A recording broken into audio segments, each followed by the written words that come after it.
So welcome to another video Q&A, and today's question is from Anika, and this is what she's asking. So dear Tutor Phil, she says, my daughter is in middle school and she has to write a biographical essay about her best friend. So is there any way you could help her with this project? Sure, of course. Now here are the assignment details that Anika sent me. Now she's going to do the assignment on her best friend. The only guidelines are to try and focus on the big stuff, the introduction, 3 body paragraphs, and conclusion. Now she's to formulate questions to ask her friend and use this to help her write the biography. Okay, and we also have some guidelines. So it should be at least 3 to 4 double-spaced pages, single-sided, handwritten pages. Introduction, 3 body paragraphs, and conclusion, which is altogether 5 paragraphs. The only other criteria given was to focus on the big stuff like turning points and stuff like that. Now they are supposed to formulate questions and work from this. Okay, very good. So handwritten pages, right? So let's assume that a handwritten page is kind of like a typewritten page, and this is going to be important in a minute, and you will see why. So these are going to be your steps, and from now on, Anika, I'm going to address your daughter, okay, because she's the one writing. So here are your steps. Number 1, you come up with a thesis and write out the full thesis statement. Now, this is very important because this is really a biographical essay.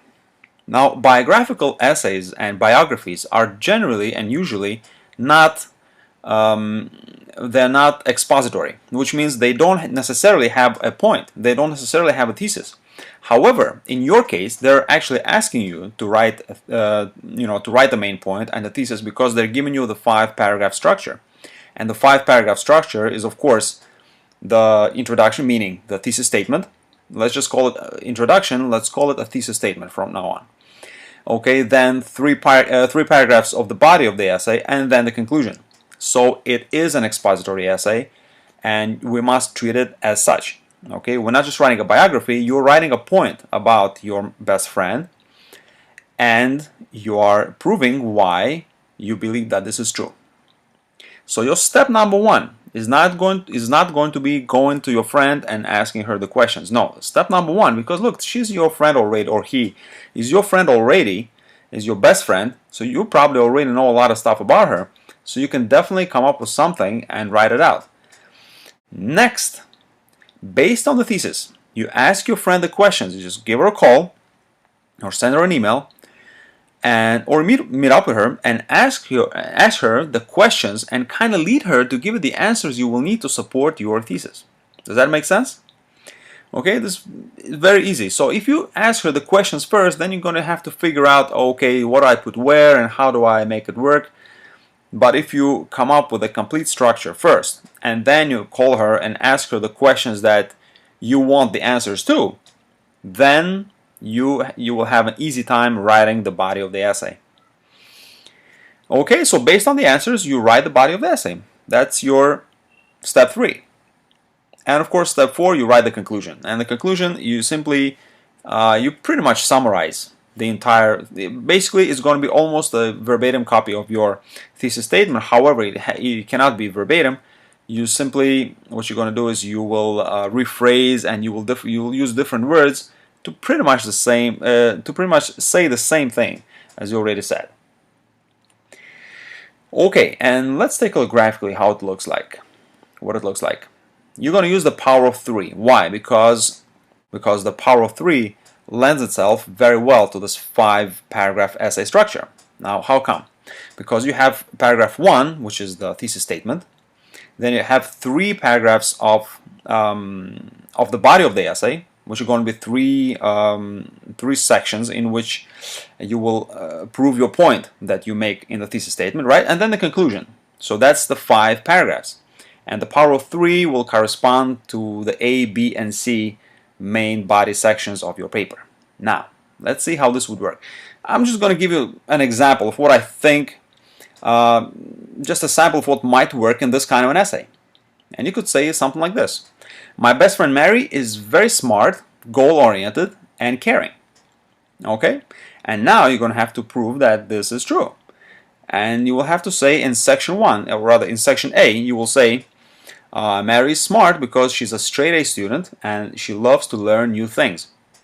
Okay, very easy and very simple. Then in section B, you will say Mary is very goal-oriented. Okay, how come? Well, because unlike many of her peers, she knows exactly what she wants to become when she grows up, and you could talk about it, because you can call her and ask her, okay, Mary, what do you want to be when you grow up? And she says, I want to be a doctor. Okay, so you want to be a doctor. How come?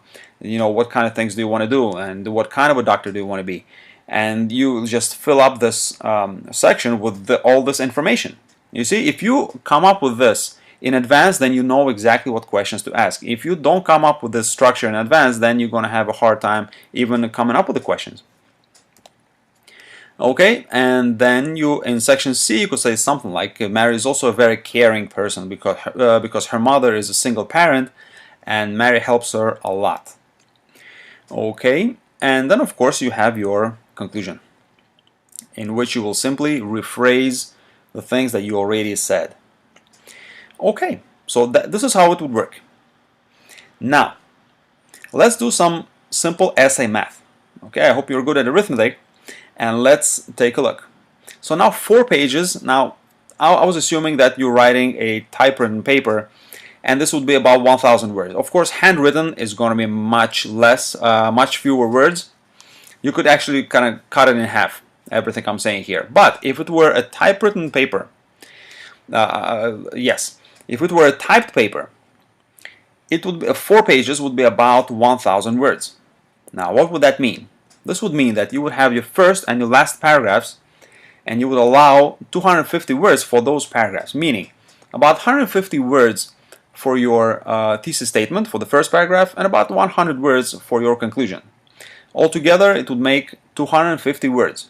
Now, what does that give you? Well, now you need 750 words for the rest of your essay, for the remainder of your essay, right? For sections 1, 2, and 3. 1, 2, and 3, which are paragraphs 2 through 4. And how come? Why is it 750 words? Because 1,000 minus 250, which you're going to give for the first and last paragraph, is 750 words, which you're going to distribute among the 3 sections. And that will give you about 250 words per section. Now you can definitely write 250 words per section if you know what you're writing about. Okay? So, I hope that this is helpful. Again, if these are handwritten pages, you could just cut it in half and you can do like maybe 500 words altogether, then maybe 125 words for the first and the last paragraphs, and just about maybe 125 words for every section of the body. But you get the point how this works. Okay, so good luck with this assignment, and I'm signing off, and I'll see you in my next video.